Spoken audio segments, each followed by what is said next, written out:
ku kibiina kya DF. Mpuuga kiki? Sajjago yagala DF bannange. We tugenda okubanga tutandikira. Mpuuga ye mukulembeze. Mpuuga yali ayagala okubanga ye mukulembeze w'ekibiina ekyo. Obadde mewe gwanga. Gatika nyonyo gatika nyanyo manyi. Mpuuga yali ayagala kubeera nga ye mukulembeze ajjudde. Abazadde batugamba ekigambo kye bayita omululu. Omululu omwana omuto asobola okulaba nga mukulu we bamuwadde sowaani ejjudde ye nga bamuwadde ya kitundu n'akaaba naye nga te banamuwa eri ejjudde tasobola kugirya kugimalawo. Ekyo kyavirangako okutukuba oguguba mululu. Kati Mpuuga bye bintu ebi byayolekedde nti omugwa gwe yeetaddemu nti yeewadde emmere tetumanyi lubuto lwe agimalawo oba egenda kumulemerera. Yalaba nti wano mwali temumanyi value. Kati nkugambye nti omuntu si gwe yeewa value wabula abantu b'oweereza be bakuwa value. Lubalusewa TV mazima ku mazima. Okay, tukwebaza gwe wena gy'osinzira okubanga otugoberera wano ku Lubalusewa TV.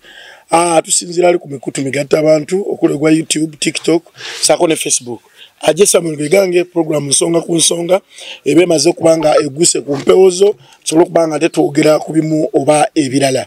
Abateka mu ensimbi Mosh Media banono nga bakola bintu bya video, photography, gwe nango ine mikolo okwanjula mbaga, baby shower solo kubanga otukira Mosh Media ne basobola ne babe kubanga nti bakwaseganyiza ensonga ezo. Abagenda kwesiba 226 posters bazikola bulungi nnyo ate nga bamasomero musobola okukwata Mosh Media neso kubanga ate ebatangaliza mu nsonga za mwezo. Abalaba teka mu ensimbi ye Matuga Estate wano nga bakola kuki maporoti wene chapa cyo kyakubulako Matuga Estate bikolako n'ebigoba negoba ku letters neso okubatenga ekwasa ebintu byonga bwino kwango byagala bayina poroti okutandika ku $5,000,000 ezo nonga za bibanja ate ebyapa patandika ku $225,000 okudda waggulu. Sijja kubalwisaayo kamba omugenyi wa faso okubanga ababuuzaako tubenga ate tweyongerayo. Chance okulaba nate sebo. Amina sebo. Lero koti oganyo giteekako. Anti kati ekoti omuntu ogiteekako olw'embeera ebeeriwo. Wabirawo engeri y'embeera y'obutiti ogiteekako. Ate bana bajambaliramu. Nze sambala kooti kunyuma. Nyambala kooti olw'embeera y'obudde. Ate ababeera mu office bagiteekako buba butitiera. Anti kisinzira n'oli omulimu gw'abaakola. Naye kati naawe mukama wange ankyasizza. Oba oyagala nteekeko ekkooti enasooka kuluma ku ggwe. Abatulaba ku Lubalusewa TV mubale kutugoberera. Nze Muhammad Katabira nga bulijjo tukugamba nti tujja tukuwa ebyo bye tulaba ebiri emabega w'amawulire. Bw'oba ggwe walabya amawulire ku TV oba yonna gy'ogalabye nga ga ddakiika 3 oba ng'obiraba ku ngulu. So ffe tubigenda ebuziba ne tubikugirayo ne tubikuteera ku mmeeza naawe n'osalawo ekituufu kyekiriwa. Okay, tweyanza egi. Tulina Katabira munnamawulire ate nga mutunuulizi wa nsonga. Tugenda kutandikira ku kibiina kya DF. Mpuuga kiki? Sajjago yagala DF bannange. We tugenda okubanga tutandikira. Mpuuga ye mukulembeze.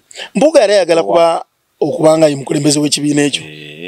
Obadde mewe gwanga. Gatika nyonyo gatika nyanyo manyi. Mpuuga yali ayagala kubeera nga ye mukulembeze ajjudde. Kyabika yagenda olabanga muno munuupu mumuwa obufofo bw'atategeera. Abazadde batugamba ekigambo kye bayita omululu. Omululu omwana omuto asobola okulaba nga mukulu we bamuwadde sowaani ejjudde ye nga bamuwadde ya kitundu n'akaaba naye nga te banamuwa eri ejjudde tasobola kugirya kugimalawo. Ekyo kyavirangako okutukuba oguguba mululu. Omululu omulala singa weeterako emmere gy'otaali olw'okuba gw'owulira enjala ekuluma era baakugambanga nnyo tuula wogirye ogimalewo. Bwekulemerawo egyo giba miggojjo. Kati Mpuuga bye bintu ebi byayolekedde nti omugwa gwe yeetaddemu nti yeewadde emmere tetumanyi lubuto lwe agimalawo oba egenda kumulemerera. Yalaba nti wano mwali temumanyi value. Kati nkugambye nti omuntu si gwe yeewa value wabula abantu b'oweereza be bakuwa value. Agitodda omuwala tadanga wona kugamba mbonze ndi mulungi nesonyiwa. Simanga wali abajja okunkwana omuntu weraba bulungi. Mmwe ababasuudi bagamba muwala gwo oli mulungi n'ekibira kinnabijjo. Ani kitambula nga kizimba ebiwawaatiro omwe abakwana. So omuntu sigwa alina okweraba nti ntuuse oba sinnaba. Yonsonga laki bakugamba nti naye oba bumyufu bwa bibiina basooka ne bagenda mu constituency ne balaba amaanyi go galiridda wa.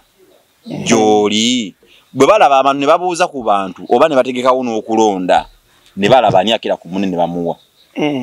Kati Mpuuga producer iPhone zezo mbia zitulekedde wano. Naye so kati obuzibu Mpuuga bwayolekedde.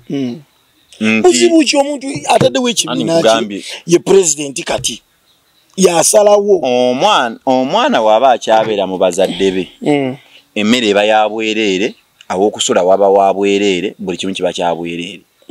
Naye kasita kakutanda n'ofunyisa omwana olubuto kitaawo n'akugoba ewaka manya buli kimu kiba kigenda kudda ku mutwe gwo. Naye yali talaba nti toyina busobozi ng'osobola okugamba ku muzeeyi nti njokyayo n'ogenda naawe n'oyokya kagaalo keeyo. Wano buli kimu kiba kigenda kutunuulira. Nti kati Mpuuga luli abadde akolera mabega mu kibiina eky'omulala. Kina pulezidenti waakyo nga ye tebamuteekako olukongolo luli awo.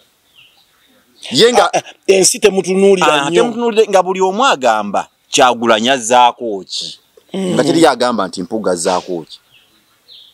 Kati ye bwe yalaba nga ye muntu wetunulamu n'awulira nti amaanyi g'alina oba mangi. Ye n'agamba nange kanneeyawula enkole ekyange.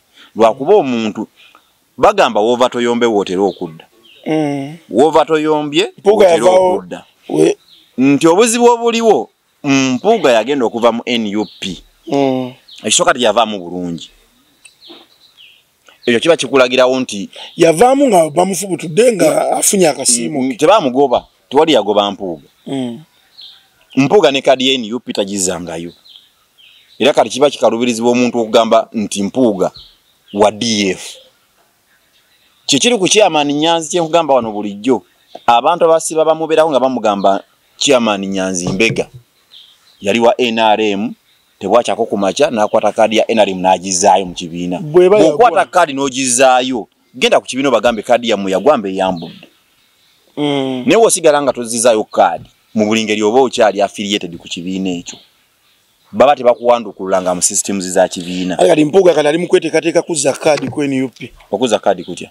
Kite bagenda kiddiza kadi. Tewali buzibu. Kuba ebbanga wasobola okuva mu kibiina ekimu n'awaayo kadi lyaggwayo dda. Akadde kanasobola okuwaayo kadi mu NUP n'agamba nkoze ekibiina ekyo. Agenda giza. Naye ebbanga lyonna wanaabeera nga tannaba kuzzaayo kadi ne byakola aba yeerimba. Ensonga lwaki era beekuŋŋaanyiza ng'era w'obalaba. Nakugamba mu kalulu akawedde. Beekuŋŋaanyiza bati. Buli woolaba abantu kati kwegasseeko n'abantu n'omuntu omulala. Kati Mpuuga kanseko emmuza ebbali. Buli woolaba Michael Mabikke. N'olaba Samuel Walter Lubega Mukaaku.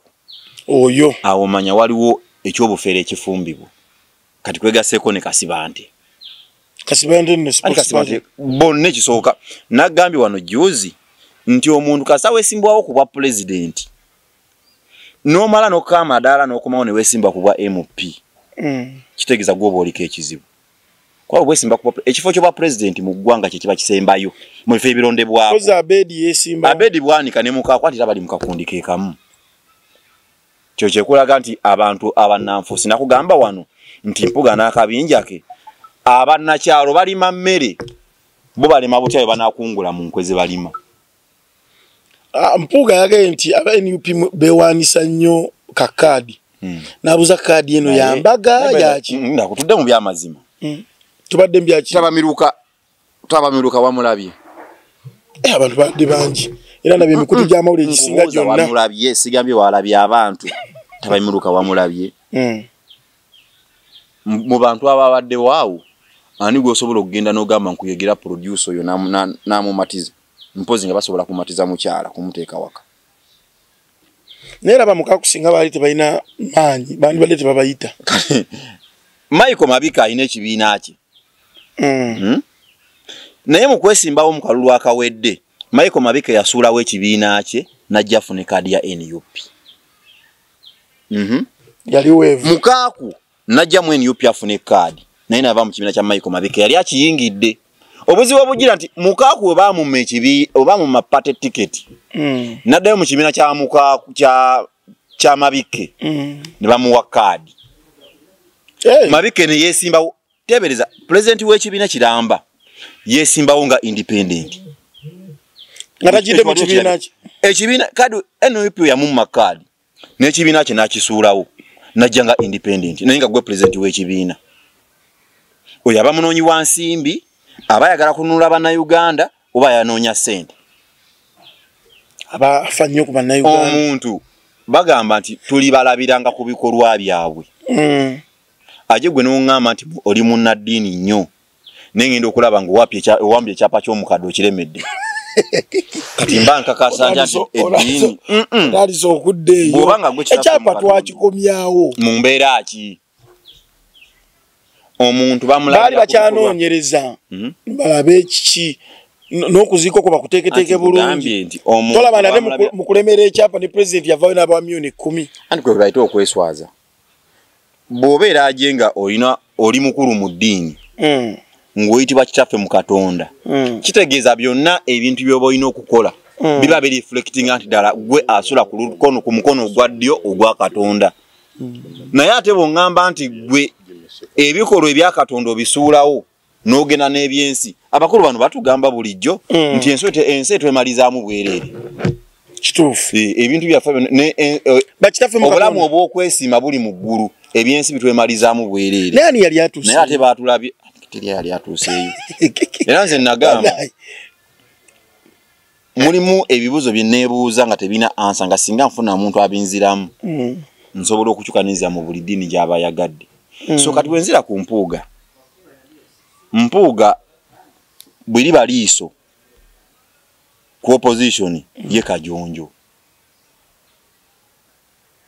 Hello everyone, my name is Bulumba Jacob, head teacher Sunset Schools. I know you're wondering what Sunset is. This is a school nurturing children from kindergarten to primary level. We have 3 campuses here where we are, the main campus, Kawanda campus. For those who are along Bombo Road, we have one in Matuga Kirwanira, Sunset Matuga campus. Then when you go to Kawempe, those near the town, we have Sunset Junior Schools, Kulumba campus. There are many schools in Uganda, and you must be wondering why should you pick Sunset. When you come to these schools, what do you expect? 1, quality education. There are many schools there that are trying. For us, we are out of trial. We are now proven. Children are excelling year by year. So bring your child. Excellence is a guarantee. 2, we equip children with the skills in computer management. We teach them ICT. We have swimming lessons. Formerly, this was just something done for leisure, but now it is a sport. So you have swimming competitions. Children are trained how to swim, and they come up when they can compete at world level. Come to the feeding. Gone are the days when children be disturbed by how to feed and what that. For us, we feed on a balanced diet. Bring your child, you will see. 3, we are raising a child holistically in this dynamic world. There are many challenges here and there, so we train them to encounter them. When we come to religion, you bring a child according to your various religion, you groom them, they grow when they are God-fearing people. On to that, we have come up with sports. Leave alone nowadays, today we have moved to the modern fields. If you can pay us a visit, we have play areas where children can exercise and have the best. Tell you what, come to MDD. Formerly, children were dealing in mines, but come to Sunset. Children are learning how to play the various musical instruments. This can become a job in the future. So come to Sunset, have your child helped. Then we have swimming lessons. This can become a job in the future. It is a sport worldwide. So you bring your child, we train him or her how to swim. If you are far, no worries. We have boarding. We are very affordable. If you wish to have your child every day, we have the vans. Many of us are too busy nowadays. You go for work very early, you come back late. So we have vans. We pick and drop children on time. They move comfortably. Come to our boarding. Go to the dormitory. Very comfortable. Very convenient. When children leave they excel where they go. Because there are schools where a child goes with a 4, come to senior 3, they are nowhere. We give them a foundation, we are performing so well. When you go to senior 4, when you go to senior 6, in the schools where children go, they're excelling so well. So if you are within the Kawanda area, Sunset Junior School, Kawanda campus. If you are within Matuga, in Kirwanira zone, you have Sunset. When you go to Kawempe, in Kulumba zone, Sunset Junior Schools, everywhere you go. The best school, the best services. Thank you. Guno kalikaho nga keripye kuli. Era osigala olaba. Mpozi oli omuntu yakugamba kanka kujjeko. Nga tabifudde nako. Nga toyira mwadde baba mpulira akayinja. Omuyise nakugamba kanka kukajjeko mukama wange. Kati mu byonna Mpuuga ali awo kitengejja. Mpuuga ne mulimu abantu abamu nga bw'olaba nga waliwo embeera eriwo oswanye owummule. Nakugamba wano nti business yonna gy'okola bw'etuuka n'ebeera nga mu economics bakiyita diminishing return nga teyina magoba gekyaleeta wabula ngeri oli mu kufiirizibwa business gite gireke. Mpuuga ne bw'alikola atya ne bw'alyegatta kaani kuba kati wano teri muntu asobola kwegatta ku Mpuuga n'amubbulula. Omanyi kye bayita nti ekibala ekivunze nga kiri mu kisero. Naye abantu bazibu. Nkugamba bwe baali bawogera ku bibala ebiba bivunze mu kisero bakugamba bw'oyongerako ebingi kiri kirama oba bakugamba jjamu ekivunze ebiramu birame. Ojjamu ebivunze ebyo.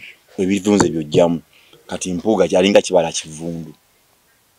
Buli muntu anaamuliraana. Ensonga lwaki n'omuntu eyamuli ku lusegere nnyo nga Joyce baagala. Kisero ya opposition. N'abantu abamuli ku lusegere nnyo nga balaba Joyce baagala. Batuuka ne bamwesonyiwa nga balaba agenda kubavunza. Buli muntu ayagala okulama mu byobufuzi bya Uganda tayinza kwesembereza Mpuuga. Joyce baagala tafuuka bamabike. Ngabiriza sebo ani. Joyce baagala nafuuka bamabike bali. Nga naye azungazunga. Anti obuzibu bwe muyina mmwe nti obyo teri muntu agamba nti nze nasoma kuba obuzibunze bwe nnina.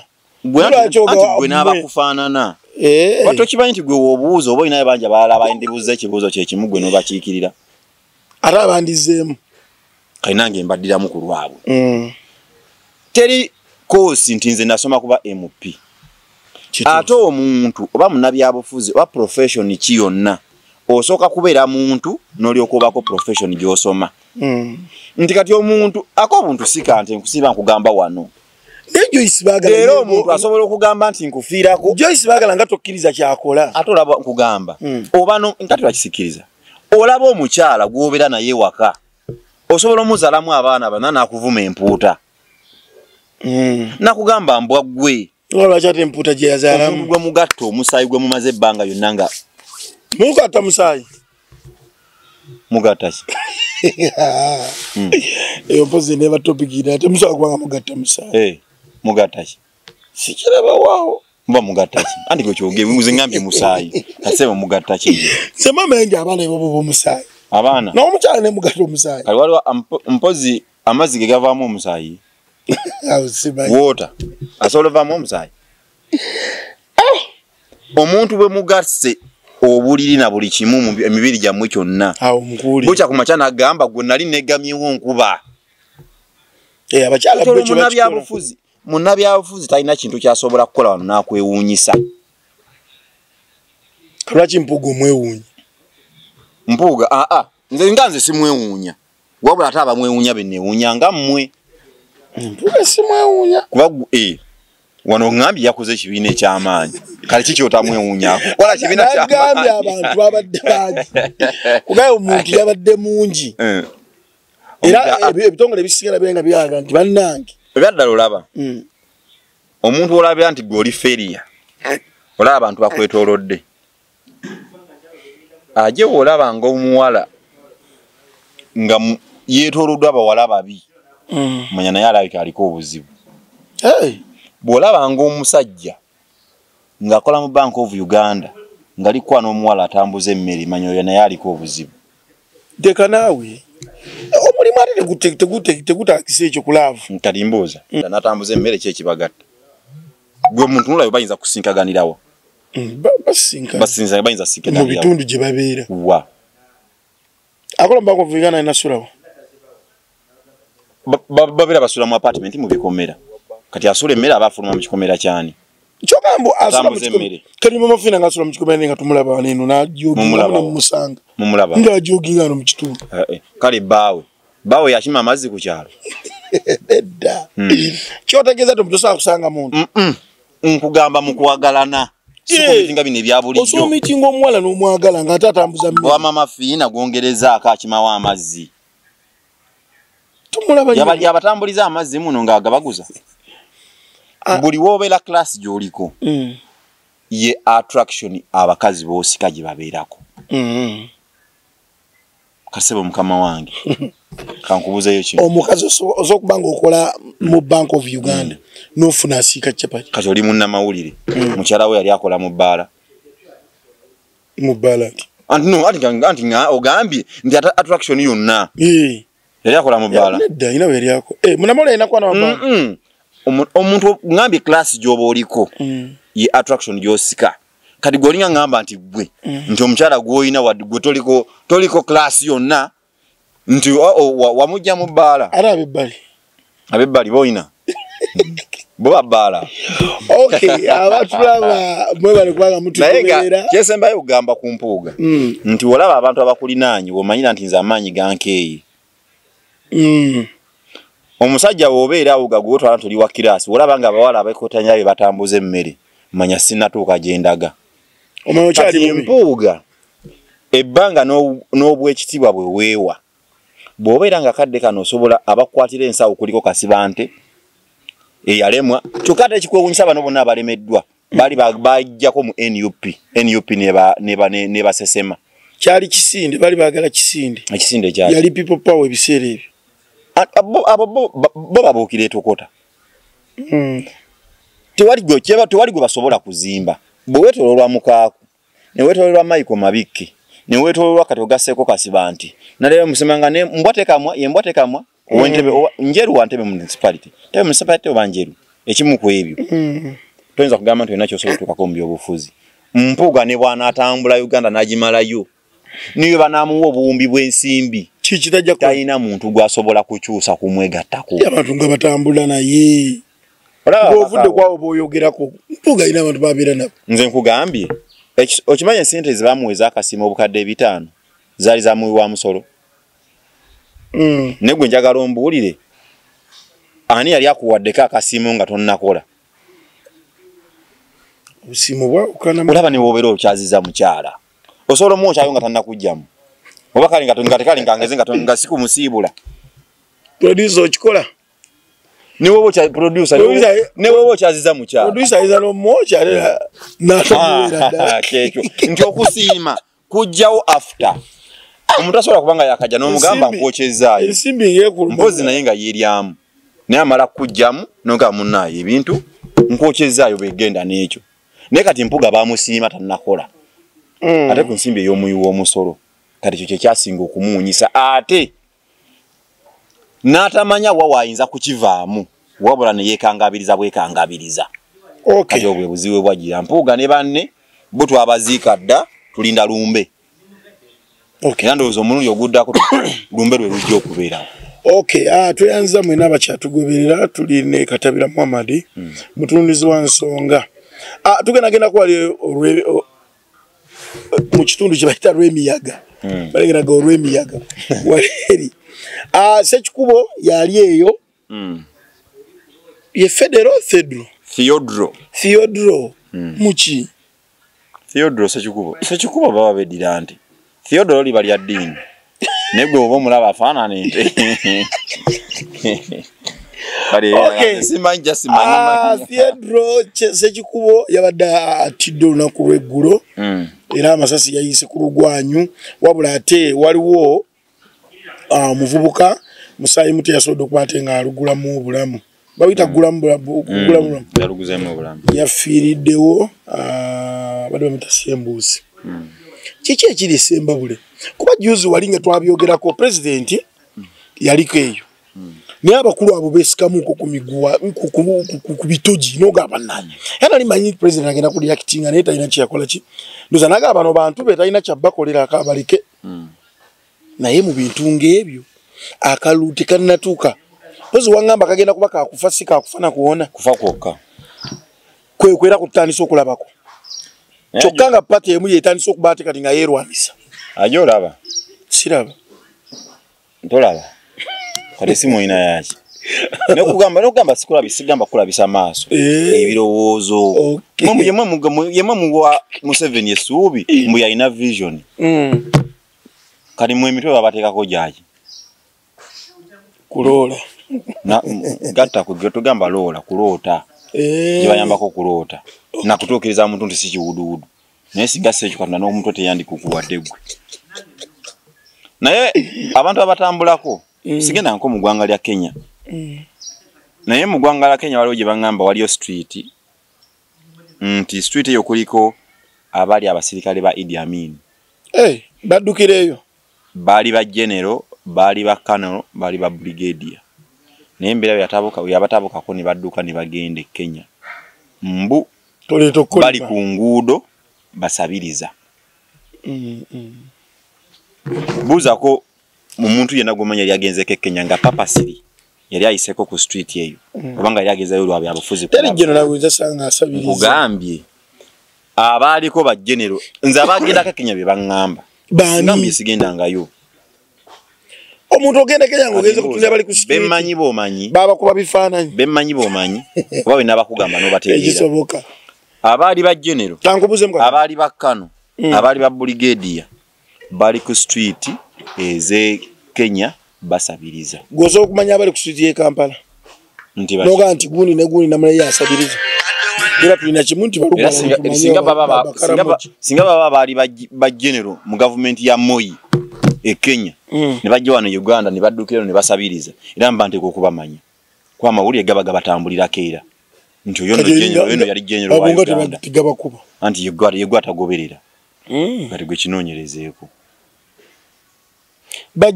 olabe bombo wano waliwo abasirikale abaali ab'amaanyi ku mulembe gwa Idi Amin baali b'amaanyi naye akadde kano nkugamba niwo bagendako asobola okumusanga nga talina yadde ekyokulya yadde so kati abantu abamu abali mu byobufuzi bye Uganda bano okusingira ddala abali mu magye bo baddawo balowooza nti Uganda egenda kukoma ku bo ate tebamanyi nti waliwo life endala nga gavumenti evuddeko ajola abantu abali mu gavumenti abo okimanyi waliwo mulimu abantu life endala eruwo nga gavumenti evuddeko abantu abali mu gavumenti abo okimanyi gye baliyo nga tebamanyi nti waliyo omuntu asula enjala nga talidde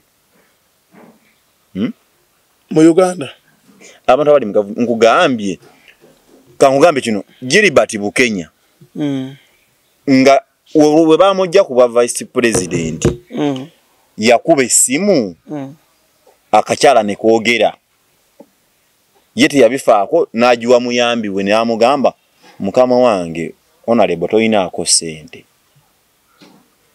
ye yali amanyi essimu yeefudde ebbanga lyonna lyabeera mu bukulembeze teyamanyako nti essimu bagiteekako airtime okukuba yakubanga bukubi bwe yava mu buyinza n'alyoka amanya nti essimu yeetaaga airtime kati abantu abasinga babeera mu buyinza obwo tebalowooza nti waliyo life after obuyinza obwe baba balimu kati ku nsonga y'emiyaga ekisooka oli simayani byarukande simayi ebiki munnamagye oba yawummula oba akyali active simanyi ate agenda kwesimbawo agenda kwesimbawo era yo be bamu kubajja empapula simanyi Rushandi ali abe yajja empapula naye ekyo tekikwetagisa kuwummula mu gavumenti ya Uganda ko waliwo n'abakiisa abakika mu parliament nga bakiikirira amagye naye nga bakyali ba arm officer nenge teka ligamba buli muntu yenna okuyingira okuservinga out of your services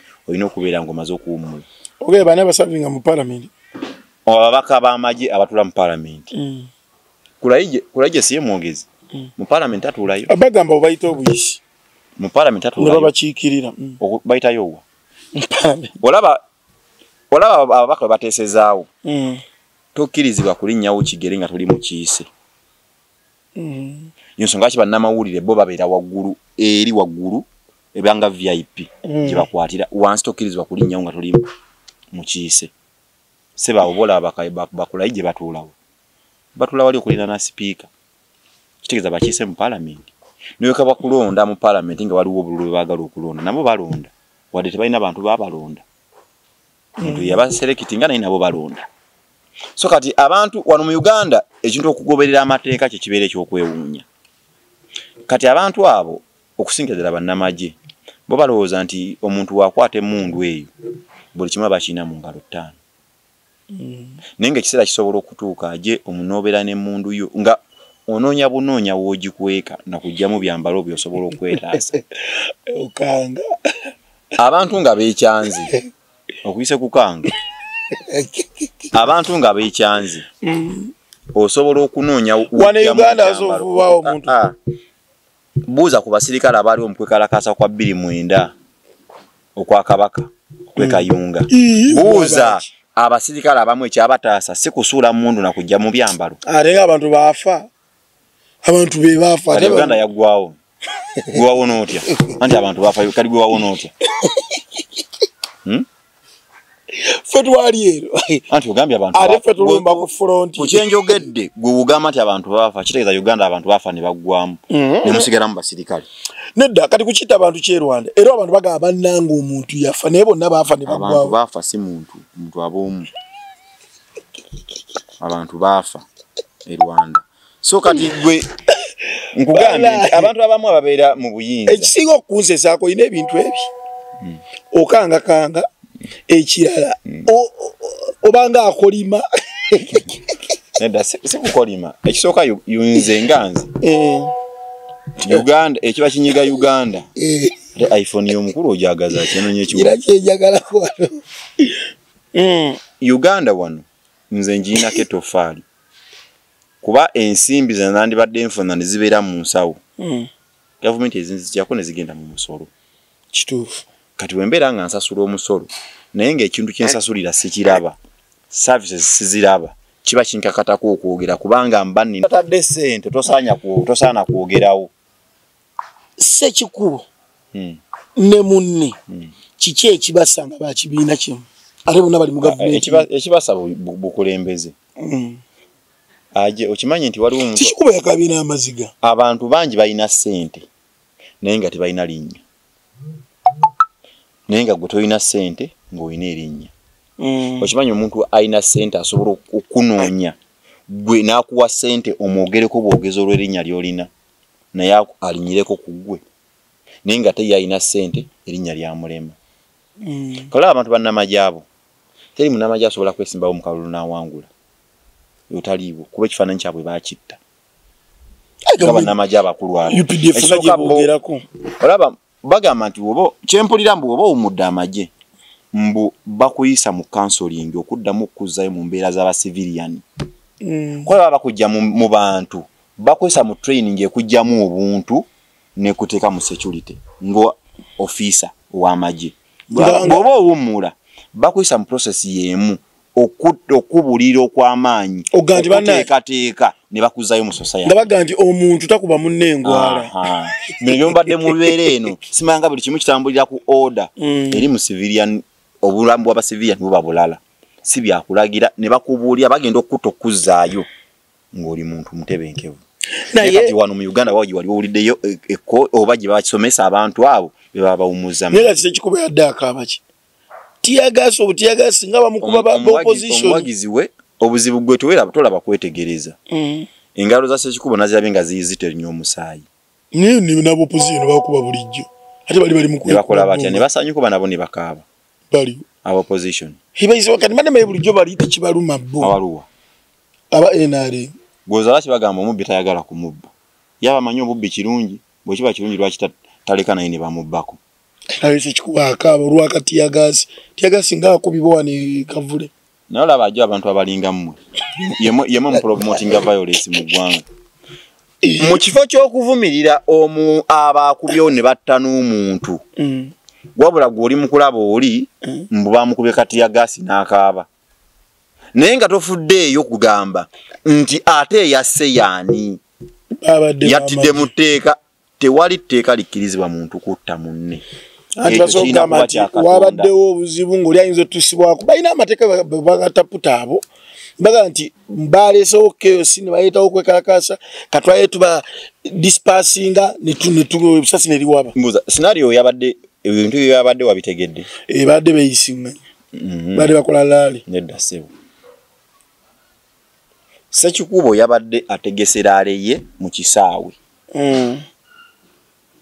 ng'ayogerako n'abantu kati abaamu ne gwavuganya naye bo ne bawulira mbu ebizindalo bibawogganira ne balumba bano ne babagamba mugjeeko ebizindalo na wano muveewo nakyo kikolebwa ebizindalo nga bireekaana nnyo omuntu gw'okubeera awo n'olowooza nti Uganda yiyo olina okubeera mu environment mwe batakuwogganira no nyina ensonga lwaki njogera bwingi nti embeera bw'eti ebaddewo ab'opposition ne bagivumirira kuba kati nze naliko ne wane waffe omupiira kugenda kubaawo ne bagusazaamu okitegera bulungi ne baga ti mwatutegeezeza ebintu bireekaana n'oleekaana ebino bibeera iba biyita batya mu tteeka lya nnema kati mbuuza simanyi oba sound because oba noise biki Matuga Estates Properties natera tukutuusizaako plots ku bbeeyi layisi ddala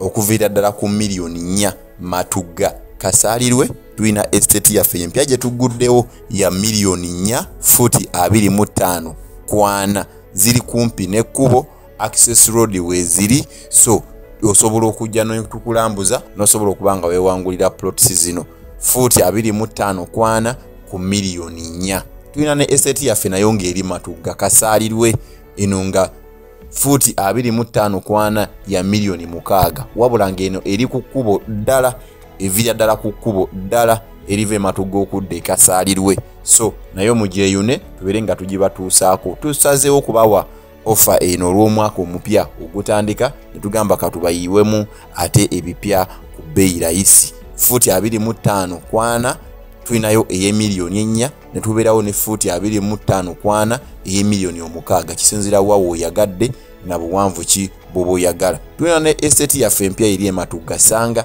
nga wakava mu tawuni y'Essanga ng'odda Egombe ku luguudo oluva e Matuga okudda e Ssemuto eno kumpi eri ku kkubaawo mita nga 2 byokka okuva ku kkubo futi 5 ku 100 ya miliyoni 27 eno ya kyapa olumala okusasula ogenda n'ekyapa kyo mu ngalo so mutwe bino tubeere nga tubatuusaako ebyakabi ffe ba Matuga Estates Properties gwabadde atawankanyizibwa ebyamazi kankwanjulire Smiles Water and Plumbing Services bakafiriyo mu kusima enzizi ez'ekimotoka wamu n'eza mukono era nga tukola hydrological survey borehole installations oba kyewandiise okuteekamu ebyuma bya nayikondo tutunda water pumps era nga tukola house plumbing kyewandiise okuyingiza amazzi mu mayumba mu bifo byonna wootwetaaze tutuuka ugamba nga ku faamu amasomero amakanisa kossa n'amalwaliro gattako n'ebifo byonna bye weetaaga era nga gwe yanditwetaaze tukubire ku namba zaffe zino wammanga noti 7 noti 1 5 19 oba noti 75 noti 16 ate ng'osobola otusa Matuga ate gwe yandeetaaze biodigester gwe kikyo kyateredde dda Smiles Water and Plumbing Services the reliable professionals ne kati mbuuzaaji abakubye babadde ba poliisi babadde ba magi nze nalabye magi bavudde ku poliisi bavudde mu nkambi anti kati gwogamba nti omuntu asobola okugamba Peze Masaka waliyo sekajagirwa kasijagirwa kati poliisi yekwasisa amateeka n'ebiragiro era amagye we gaba gagiyambyeko gagibeera mabega poliisi emala kulemererwa n'egayita mu tteeka naye walabyewo wa poliisi yenna amagye tebagagambangako nti mmwe mukwasisa amateeka amagye galiwo go baga traininga kutta era ne bakutunuzaamu emundu tekimugjaako kukukuba masasi era nga webakoze naye kino kibeere kyokuyigira eri abantu abali mu buyinza mu gavumenti mulina obulamu bungi nnyo Government eno ngevuddeko kubanga obuyinza bukyuse. Sawa yakolima. Naye mwe mukozesa obuyinza bwe muyina ne mulowooza nti musobola okulumya abantu, musobola okutuukiriza mu byo bye mwagala nga temufuddeyo nti kale ne munaba mufudde. Abaana bammwe be munaaleka mugenda balekera baani. Kuba wano nze kimanyi bannayuganda tebasonyiwa. Bo bakozeko ebikolobero bakulondola ne mukyalawo n'abaana. Era bangi bendabyekawo ku mutimbagano nti ona tukozeeko ekikolobero ne bamunoonya ne bayita muwala we ne bayita mukyala we n'abaana gye basomera. Bannayuganda tebasonyiwa. Buli gwe wenna aliyo mugoli mu gavumenti. Gavumenti si yo. Nawe bakozesa bukozesa. Gavumenti yeggwe. Nfunawo omusaala. Gwe gamba nze mba gavumenti nga banjagalamu omusolo. Naye bwe ntoko kubuza accountability mba muntu wa bulijjo ye. Okay, ensonga za sekikubo watuzitadde bali olutalo luli mu Nuupu. Kadi efuuse kadi. Olabaje. Nuupu NUP kanjize namu NUP kuba Nuupu abantu bayinza obutakitegeera. Bategeera nnyo NUP. NUP eyinza okwerekera akaseera akazibu. Mukulonda kwe tugendamu. Olw'ensonga egi nti okimanyi bonna abayina ebifo mu kibiina kya NUP beesimbyewo ku bifo ebirondebwako. Nawulidde nti n'omu sebo ow'akakiiko naye ate kwali. No, ow'akakiiko ye already Lord Councillor. Oye Mary Smart obaani sebuufu. Naye era kiba tekikola. Lord Councillor. Naye bonna boolaba mu mawulire boolabako ng'ogyeko Treasurer Benjamin Katana nani omulala ndowooza y'oyo yonna secretariat ya NUP. Kibuuzo kyange osazeewo kyetu ekitambuze eri mu kalulu. Neera wewe mbadde ndaga. Obuzibu bweyolekedde buubuno baba n'obuvunaanyizibwa bubiri. Olina okukola emirimu gy'ekibiina babusatu in fact. Olina okukola emirimu gy'ekibiina, olina okukola emirimu gy'eggwanga, olina okukola n'emirimu gy'abantu b'okiikirira. Ekirala ababaka mu NUP n'abantu babamu bagenda kufuuka bannantagambwako. Kangeze Waiswa Mufumbiro. Waiswa Mufumbiro bwe wabeera nga buli mwezi babadde bamuwayo miliyoni 2 ng'amyuka omwogezi wa NUP. Nga kibamugamba kyakola. Akadde kano wagenda mu parliament ngafuna miliyoni ezitaka wansi wa 3. Abatajja gambwako. Ali kina yagadde ku NRM. NRM woba oyina ekifo ky'owegwanyiza oba ky'olimu mu party structures tebakukkiriza kwesimbawo ku bifo birondebwamu kalulu. Otandise obiraba. Naawe okolima. Nti kiba tekinyuma. Omuntu bw'ogamba nti njagala kwesimbawo. Ndabola batango doyi. Wandibadde olekulira emirimu gy'ekibiina n'oŋŋamba nti ngenze kwesimbawo mu bululu obulondebwamu bannayuganda. Naye aje tosobola kubeera. Sigwa ina akatobe kati kabavuma gwa akatobe. Nedda. Muno byaddala. Tosobola kubeera nga olina position gy'olimu. Ngeri sensitive. N'ogamba nti ogenda kwesimbawo emirimu gy'ekibiina wabaawo emirimu gy'oba ogenda okusuulirira. Kuba olina okubeera mu parliament. Bijjo nkwagala. Olina okubeera ku kibiina ng'otambuza emirimu gy'ekibiina. Ate olina okuba ne mu constituency. Kakati ajonga. Awe tujja kuwuliza ogenda tukolera ddi. Kati wobeera nga Lubongoya. Gwe secretary general. Mwe mubadde muteesa parliament kye kirina okukolebwa. Kati naawe otuulayo. Kati oŋŋamba otya nti osobola okuteesa nti ababaka mwekalakase muveeyo oba kale temulayira. Okitegedde. Oli NUP badde sobola kugamba ababaka baffe bonna abawangudde akalulu. Temulayira. Tuyisizza president waffe abatalayidde nga bamubbye nammwe temulayira. Naye kati n'ababaka n'abali abatula ku secretariat nabo bagenda kuba ababaka nga nabo baagala. Ogatuuka nga banubyaneri abeera bwa meeya bwe principal ayagala muyita bagende bayimbe nga takyasobola. Singa biri ebintu singa ebintu bibiri. Either Kyagulanyi ne bamuwangula oba ne bamubba. Kitegeeza nti ku pata agenda kubeerako babiri ye ne party treasurer Benjamin Katana. Abalala ababadde mu office abalina otambuza emirimu gy'ekibiina ati nga bali ku parliament bali mu constituency. Ekirala ekiri ku babaka bano era njagala nnyo okulaba ababaka ababadde mu secretariat n'abasalawo parliament ina kutambuzibwa etya. Okimanyi nti Kyagulanyi ebitundu 10 ku 10 asobola okuwangula President Museveni. Single-handedly.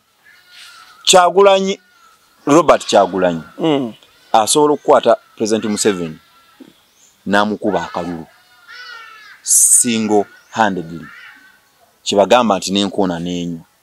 Naye obuzibu bwe buva abagenda obuwanguzi bwe bunateekebwa butya ku mmeeza. Byabakama waali. Nedda. Laba obuzibu aba MP bano. Ba MP abasinga babagala kaadi na kugenda mu parliament kulya sente. Naye olaba singa wabeerawo structures ddala bwe kibeera nga ababaka bano babeera baagala Kyagulanyi naye abeere president nga baagala akalulu kaleme kubbibwa. Okimanyi osobola okusanga MP nga buli polling station ayinawo agent. Naye ate nosangawo polling stations ezimu nga Kyagulanyi talinawo agent. Bwekiri. Lwaki toŋŋamba nti gwe kansala oyina okikirira ebyalo 5 tosobola kukwata aba agenti bo ne bafuuka aba agenti ba Kyagulanyi at the same time. Kale tugambe nti ennaku z'okulonda balonda ebifo 2 balonda president ne balonda ne MP. Kati MP osobola okusanga nga buli polling station ayinawo agent.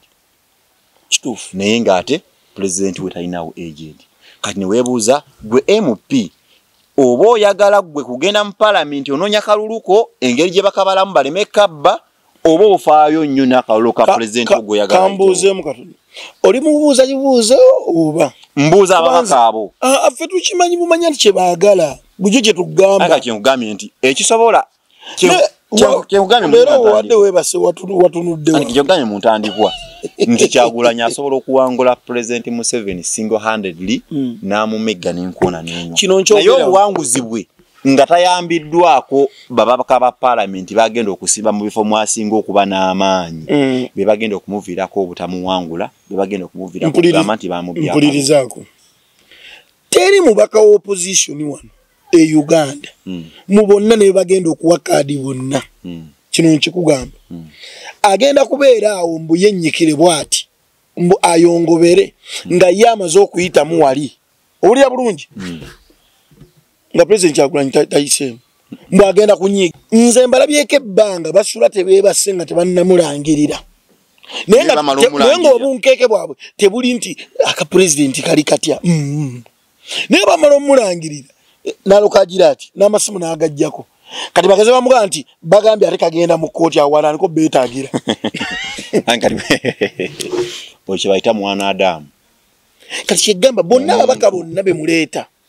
Bani abayita ababaka? Abanuupu. Yenze Sebufu akulira Electoral Commission y'NUP. Bonna abanuupu abajja. Nkugambye ekintu kiri eki? Baagala kuyingira parliament. Ani kati awo kyenkugambye nti 2021 NUP yaleeta Kachicha. Nze nalabye wano Nalukola yajaguze nnaku Kachicha. Eminya abakyala be bateeka ku stage ne babeerabira mu dakiika 2. Batya. Nalukola bwe yazze kagenze mu kkooti yakomyewo kati wali tumulaba. Omuntu abadde yakawangulu badde oyagala abeerewo. Wadde oyagala atambuza ebigere anti nze MP tugajjako nnyo. Naye nga kyekugamba Kyagulanyi Robert Kyagulanyi Sentamu bw'oba owulira nga President Museveni omusobola era osobola okumuwangula akalulu n'enkoona n'enyo naye oba owulira nga oyagala okukulangirira n'akalulu ko baleme kabba ababaka ba parliament be balina okubeereramu omubaka asobola okutwala DR forms ezize n'agatta kalulu akake nga yayagala kuyitawo wabula eby'omuntu yamuwadde kaadi w'ekibiina kye president w'ekibiina kye yeesimbyewo natakifaako singa ababaka bakuvaamu ne batateeka ba agenti baabwe nabo ne babeera ba agenti bo era bujja kukomekeza ng'ogamba nti akalulu bakabe nengira kituufu bajja kuba bakabe. Walukaga kiki ekimujja kuba meeyo okujja wa Medodi Soguna? Yawulira asobola kati omuntu kimujjako kugamba nti ye yeewulira n'eki kyakoze ku bwammeeya anize siriwe ekyengera kati nze kisooka nze mulaba ku parted quarters namulabako nga ina ba street vendors balwanirira byendabako mawulire nendabako nga ina abalwanirira ebyettaka zalokaga mawulire nza mulaba nnyo ewayidde omuliro awo ayanguwawo ebyo namulabako ne ku byettaka eyo waliwo abantu bali bakyankalanye eyo simanyi oba yabiwangula oba byagaana kalaga obuyinza bweyongereko bwaba MP ani kati awo ate biba bikyuse meya obuvunanyizibwa bwe so oba MP meya atuula ku lukiiko olusalawo nguudo kyezigenda okulimibwa mu division MP talina kakiiko ka byanguudo katuulako kituufu tatula kakiiko ka yunula kati ebige ebyetaagibwa n'ebikole meya akoze ebisinga agenda obutereevu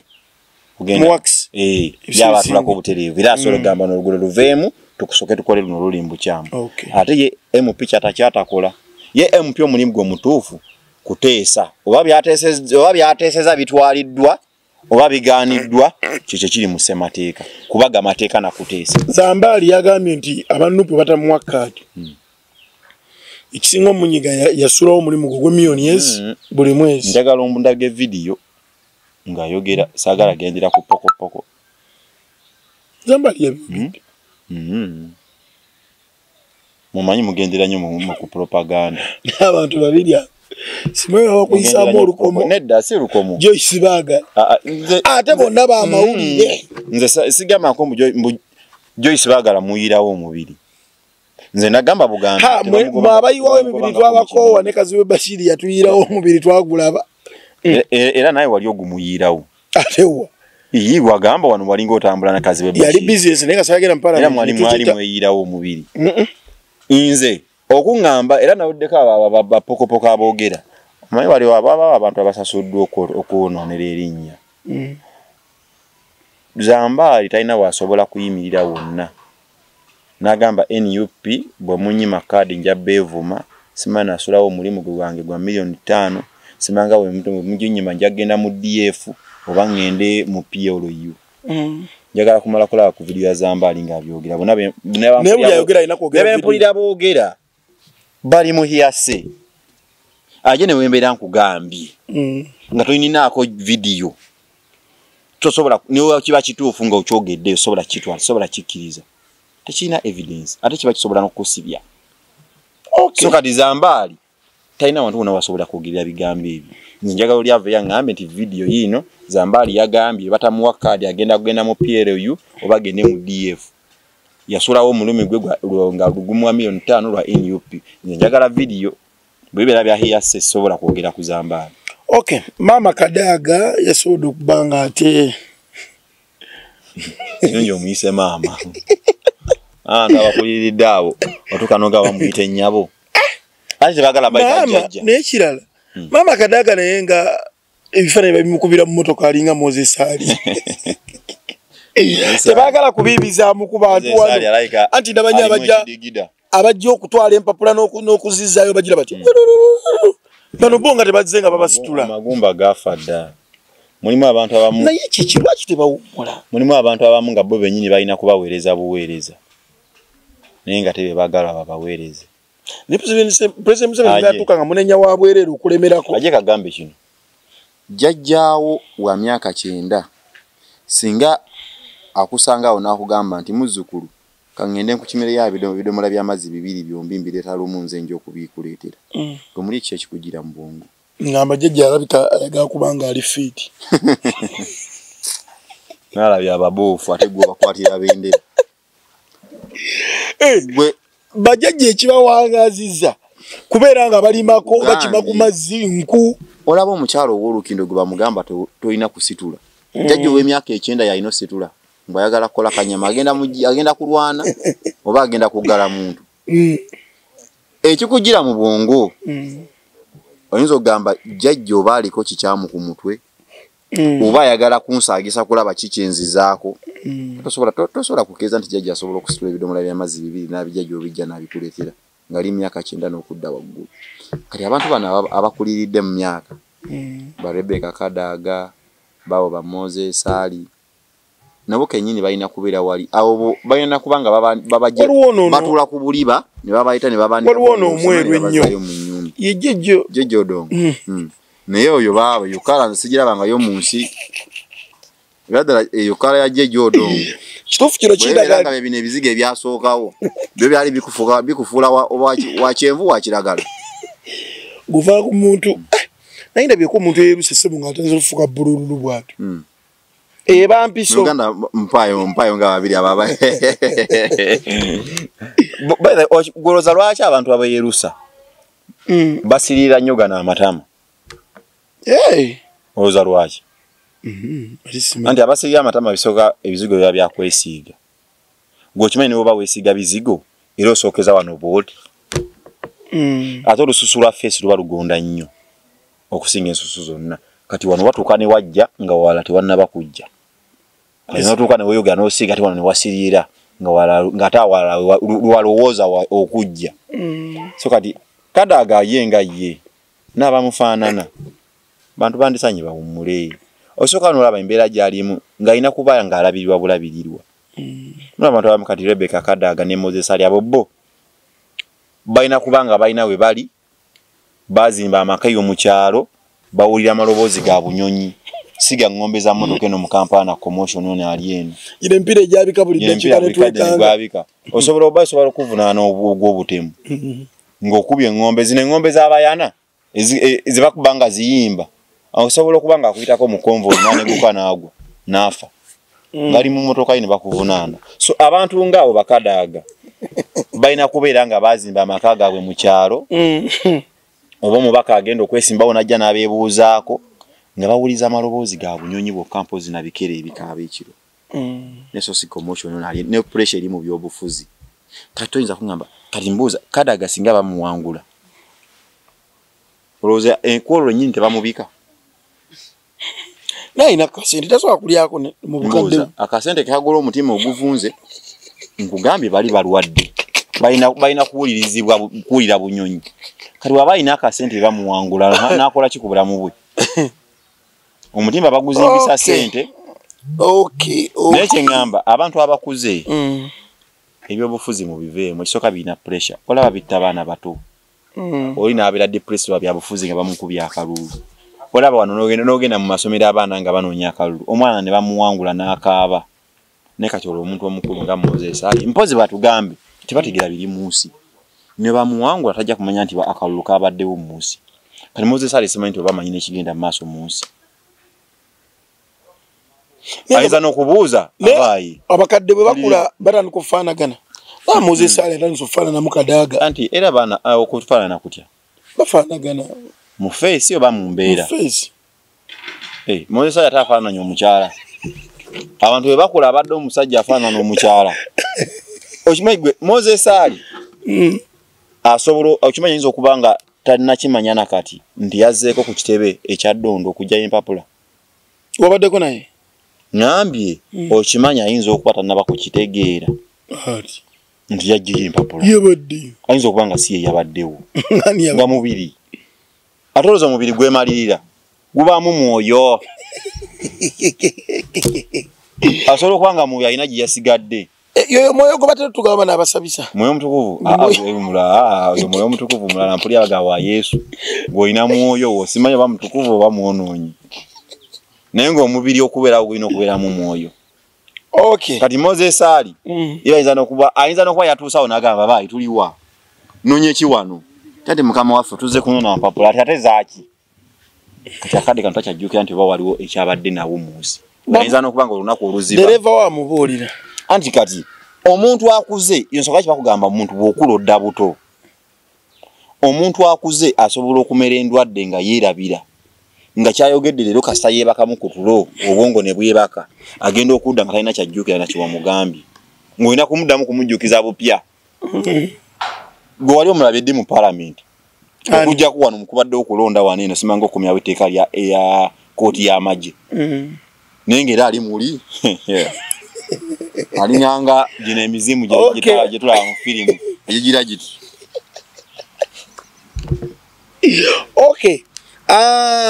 Dr. Kizza Besigye yakomezeddwawo olunaku lw'eggulo mu kkooti ne munne Obedi Lutale. Naye Dr. Kizza Besigye ng'anyirira luli yajja tasobola kutambula. Bamukomezaawo ng'anyirira. Nalaba n'emikono kati yagiwanisa maanyi nnyo. Mpozi akola bw'ati. Yakola bw'ati. Aje kati gwe nkuuka nkubuuze. Woli awonyirira. Kati gwe nga we weemanyi. Simanyi. Onyirira oba tonyirira. Nziraamu yo bane. Mwenyewe wangambye nti bamala kugamba nti onyirira. Bali bakugambye. Anyirira ono oba agezaako. Wamakaze nti. Anyirira oba agezaako. Anyirira. Kati nze mpulira njagala onyirira osingekaawo. Kati bakutwaleko mu kkomera nawo benga Besigye. Labayo. Bakuleete nawe ng'onyirirako. Omuntu akugamba nga nti wuli ali mu kkomera anyirira. Naye bali kuteekemu. Onyirira aba. Anti wabweru wakuluusanya. Lutale nalabanga atidde nnyo mu kusooka lyo bawetanga muko naye sibulire naye yazza amaanyi agawagira dda. Kiki tebanga batulyako ebintu. Anti nkugambye nawe bakutwaleko mu kkomero lye ku bintu. Bakugamba wano ekkomera yegeena y'okunsi. Nemberamu wotuka embeera n'ogimanyiira ng'olaba kintu kyazze. Yeba ne principal yali agaye gavumenti yagiwadde essaawa ntono nnyo okutagundi. Okutaani. Okutakiza bisi. Ojja munoonyeeko. Essaawa tezinaawa kuwera. Munoonyeeko omuggyeko interview omubuuze mukama waffe. Wagamba muwadde essaawa 48 mukulu nga bamutadde tebannamuta. Kiki muzizzaako. Nze bamagiko mukanga kange era yenkolayo. Nkugambye. Obuzibu obuliwo sirina kifo kyonna mu NUP sinze Kyagulanyi. Kati ebibuuzo byandibadde bittibwa Kyagulanyi ate obibuuza nze. Obibuuza nze. Naye yo Besigye ayinza obutateekwa kati. Kwana ekisooka. Nolaba gavumenti eno ng'ine kuzannya kolobo. Jo baze mu kkooti nga baagala Besigye aweebwe beyiro. Naye omulamuzi yagambye ekisooka omusango guno baagujjayo Nakawa ne bagusindika mu kkooti enkulu. N'ekikoyinza okulaba nga n'akadde kano Besigye bakyamutwala Nakawa. Era omulamuzi yabagambye bannange kino bino bye munsaba tebiri wansi w'amaanyi gange. Biri waggulu wange. Sibiinaako buyinza. Bwe muba mulina kye mwagala kyonna ku Dr. Besigye mugende mu kkooti enkulu. Kyo kinagamba wano nti mulimu ebintu bye neebuuza aje. Bwe mbeera nga oli omusajja yakutte omwana oba yasse kiki ekimutwala ku mukooti yeematugga gye bamanyi teewozesa misango egyo. Bakole bukozi ripooti kale bagumusomere mu kkooti ematugga bamugambe fayiro tugitutte mu kkooti enkulu era atandika okuwoleza eyo. Naye omuntu n'asigala ng'akomawo mu kkooti yeemu bamugamba toyina kubaako kyoyogera kuba eno kkooti toyina lukusa kulowoozesa misango egyo. Kkooti weba terina lukusa kulowoozesa misango egyo nze nonyeemu ki? Kkooti terina lukusa kulowoozesa misango minene n'ate mwe mundeese ate mungamba sirina kubaako kye njogera kuba emisango gya Naggomola. Bwe mba njagala okufuna beyiro ate ngende mu high court nemala emyaka 2 ate nga mundeeta wano. Anti bwe bukyembuuza simanyi bulungi nnyo mateeka ga bulamuzi ago. Omuntu abanga kkooti mwali talina buyinza bumuwozesa ate mba muleetamu waaki? Oyagala beyiro kola application egende mu high court ate nga nze mundeeta wano. So ebintu bya kkooti bino ebyamateeka nabyo birimu ko obuzibu. Kye kiri ku Dr. Besigye. Bamugamba kkooti mwoli mwe bakuleeta talina buyinza kukola byosaba ate mugende mu kkooti enkulu ate nga mu kkooti no mwe bamuleeta. So awo olaba nga waliwo okuzanya kolobo w'amaanyi. Yes. Okay. Nga tuwumba tugenzeeko wali mu Kenya ku mulirwano. Kenya nga kitabuse. Okwekalakasa kwa maanyi. Amaduuka webukeeredde olunaku olwaleero nti amaduuka gonna agali ku street gamunoga nti ku William Street genda kwano mu Kiyembe gonna gadde gamaze okubanga ate abantu bagaruutinze. Nsonga ki ebikalakasa? Nsonga lwo omuvubuka gwe batta n'olwokuba nti ebintu ebbeeyi ebintu yeekanasi. Yekoze etya? Okwekananga kweki? Okulinnya. Yeekanamye. Yeekanase bwekanase. Eyo ngeri nyamu. Ate erieba mu Luswayiri. Eyo erinnya edda mabega. Okwekanasa kwe kudde bimege? No, okwekanasa kwe kwenyinyala. Ndoze ebbeeyi ebintu Kenya yennyinyaza bannakenya. Producer. Oluganda luli kyao. Ozi yeddira ki? Mbu nkima. Abenkima tebaliyo. Enkima bonna babanyarwanda. Olaba ekiri mu ggwanga lya Kenya. Buli ggwanga eribeeramu okwekalakaasa. Liba liina kusindika bubaka eri amawanga bali kye beekalakaasiza mu mawanga amalala kikwatibwa kitya. Bwe kibeera nga Kenya waliwo omuntu yafudde ne bawaana olunaku ne bagamba ku lunaku lwa bbalaza tugenda tandika okwekalakaasa.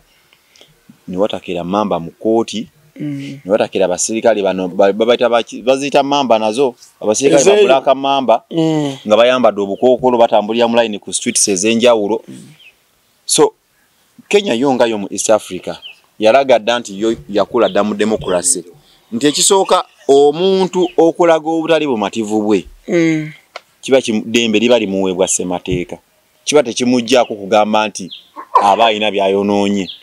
Bw'oba nti waba alina ekibi ky'omukoze ssemateeka amugamba laga obutali bumativu bwo naye mu mirembe buwulirizibwe. Kati eggwanga lya Kenya kiraga nti lyatuleka dda. Beekalakaasa wano mu Uganda omuntu olaba bagamba November riots kwekalakaasa kumpi kwali mu Kampala mukka.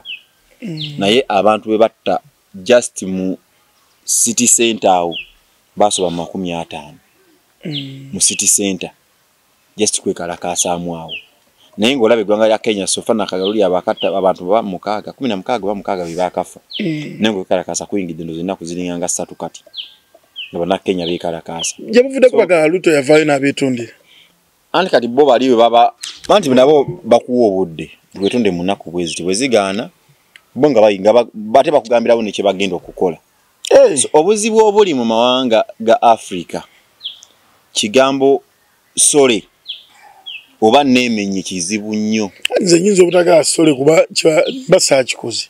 Ani kali kyekyo kye nkugambye nti eggwanga oba olisudde mu matigga. Nza gye nakugamba n'omala oyingira mu byobufuzi wano ng'oli mu bifo ebisalawo nze Uganda njidduka. Ngani ayingidde gwe. N'oyingira ebyobufuzi n'oyingira mu bifo ebisalawo Uganda ngivaamu kuba eba tekyali safe kubeeramu. Ndowooza gy'olina ebyaddala. Magenda kubatisa. Ai sikutisa kutta. Anti yemu abawujja obunyama. Ate gwaje n'omala owujja obunyama. Era emintu emingi egy'abannansi egigwe. Kuba kati goyinza okubeera gwe chief strategy obuyinza tubukuumye butya. Ati mulimu n'abantu abalimba ne bagamba gundi bamuwambye agenda okujja. Nolabedde omuntu atalabika obulungi n'ogamba bamuwambye ddi. Mpayo mu gwe bali bawambye n'akomawo nga mulungi ngali bulungi. Yogera ebintu ng'obyekakasa. Yogera ebintu ng'obyekakasa. Gamba nti gundi bamuwamba yakomawo ngali bulungi. Naye obuzibu olabaje. Nze tonkolimira zikasolaba. Sikukolimira. Naye njogera n'abantu abakufaanana endowooza. Nti nammwe n'abantu abafaanana ng'ono. Teri kiruma muntu ng'oli omuntu akutuusizzaako obulabe wabula oli n'anenya ggwe nti wanoonyeeyo ki. Sooka obuuze kyoli kye yakoze kyabadde mu mateeka. Bw'ogamba nti waliwo abantu be bawamba ne bakomawo nga banyirira naye ng'ate waliwo abantu be bawamba ne bakomawo nga abo waliwo batulugunya bola. Bw'ogamba nti bali banyirira kitegeeza oba okitutte okigeneralizinze nti bonna bavaayo banyirira. Kati omuntu gwe bawambako omuntu nga nejjebuli eyo ntalabikanga abaana be yaleka baakula dda naye nga gw'oli wano ogamba mbwe bawamba bavaayo banyirira nga n'awamba avaayo ne yeewaana nti nze mbalina era nina bye mbayigiriza. Gwe n'ovaayo n'ogamba nti bano be bawamba bavaayo banyirira. Kati gwe olowooza abantu bawambiddwa akabanga. Otera okungamba nti ebintu ono omuntu byabawandiise okuba ku Facebook oba kinti sibikkiririzaamu. Ng'ani agamba? Igwe tisira kubingamba. Ntera okugamba. Nedda. Nze. Sigamba nti omuntu byawandiise sibikkiririzaamu. Wabula omukutu we guba gugwe. Bw'atavaayo ogamba nti baguhakinze kitegeeza yaba abyogedde. Ani nakugamba. Ayinza batalina budde bwe bagambe nti nakugamba nti omuntu aba mulungi ng'abunidde. Naye bw'ayogera bw'omanya nti obadde na kisassalala oba obadde na muntu ategeera. nsonga lwaki bagamba nti omuntu asirise teyejjusa nti bw'oyogera n'omuntu abadde akubalamu amagezi agenda okulya ng'oyogera nonsense nagamba kati omuntu ow'ekitiibwa gwe mbali ndabanga alina amagezi kati ayogera bino so kati kiba beta omuntu n'osirika n'okola bikolwa ne bikuyisaawo. Okay, kitalo nnyo ekya munnamawulire wa CBS tuvundikira tugende n'emboozi. Sekabiito abadde asakira CBS yasobodde okubanga basanze afudde. Mawulire agamu gagamba akola n'ekigambo kino nze sikitegeera mbu yawambiddwa kigambibwa mbu yawambiddwa wanatana okuwamba bamawulire Kagere agenda kusaka galiwa tasake gambira mbogokka nkwogero gamba kigambibwa ate mu kugamba nti ate n'okakasa ngambi kigambibwa okakasa nti bannamawulire singa kigenda bwe kitegeezo kikakasiza yawambiddwa yokufa ngamba okufa nti bannamawulire badde mu Uganda tebinatuuka abadde amaze ennaku mmeka bamusanze wanga afudde nti kibadde mu Uganda kibere kiriyo na Uganda muwamawulire ng'afa bufi olaba omuntu okuwambibwa ensonga lwaki bagamba nti abakugu baba balina okukinoonyereza nti omuntu okuwambibwa nti yabuzeewo okwo mwamunoonyeza nga temumulaba mwalabye ku bantu abamutwala kibayita okuwambibwa naye omuntu bw'obukya ku makya nga yafudde tosobola kugamba nti yawambibwa naye yasangiddwa mu ddwaliro mu ggwanika ly'eddwaliro yali yawambibwa yali yanoonyezebwako producer yanoonyezebwako nti tewamulaba kati gwokasoja nti bamuwambi ndinange kirwamba gekyo kigambi wambo tokibesingako kugamba Kagere mbu ajja sigala kola gya mirambo gyokka kuba kalinawo oteebereza kiteebereze kiri Kagere alina stories zakola nayo n'okugwamu amayisibula batulaba Kagere mubaamu akwata kamera n'abanga alina emmundu anti w'emmundu bw'akwata emmundu akuba asembera amayina okugamba kati nganza oti yandoga bw'otyo mukuba lwaki ze yandoga awule agaba mulogemu waliwo gwe nawulira mbu gwe yasangako eyo namugamba naye gonzijukira nze yakuba sitole ne bakugobane ku mulimu sibula batulaba ndala ku Lwalusewa TV mo bale kutugoberera nze Muhammad Katabira mo bale kutugoberera ino gye musinziira mbagamba nti endowooza gye tuwa wano tujiwanga ffe bye tulaba kuba Uganda tukwatako bwe tutayogera ku wano kulaba kibiwe kiri ne tugezaako okukikyusa oba abakwatibwako ne bagezaako okukyusa abaana baffe bali tubuuza nti mwaliriddawa ebintu ebyo okukyuka so tuba tulina okubyogerako okulaba ng'embeera ekyuka nze Muhammad Katabira akumata kumira mpeera aje Samuel Gange namawulire ate nga mutunzi wa nsonga program nsonga ku nsonga Wasabi Sentongo abaddewo wali ku production fije memo naye tumuyina olunaku olwaleero obudde bwonna tujja kuba tumukyaza abenga atubuulira olugendo olwa firimu mwana atubire firimu ayina kubuli ajavudde olugendo lwa mukyalo abakyala gye nvudde abeera wanga alina emyaka 2 okimanyi mu firimu muba emyaka 2 bamubuuza gye nvudde ate abawo mu buto waliwo nalabako omuvubuka yali ni Mark Zuckerberg yesi yakola Facebook naye bamukolako olugendo lwe nga wa myaka 17 ebyabazungu birala andi abazungu balaba abazungu bensoma yaabwe yanjawulo ku yaffe befe omuntu ogenda okuweza emyaka 2 abasomedde emyaka emeka okitegeera kati ate otandika obulamu buno bwa bulijjo bagenda okukubuuzaako okuzimba CV yo ate CV tuzimba twakazaalibwa CV ozitandikira badde nkugamba nga tumaliriza okimanyi abafirimu abo wasiibudde kyenawulirako anti obadde nti olina kyombuuzizza abafirimu abo mbu babazanya ku stage mbu emabega waayo gye bakyusiza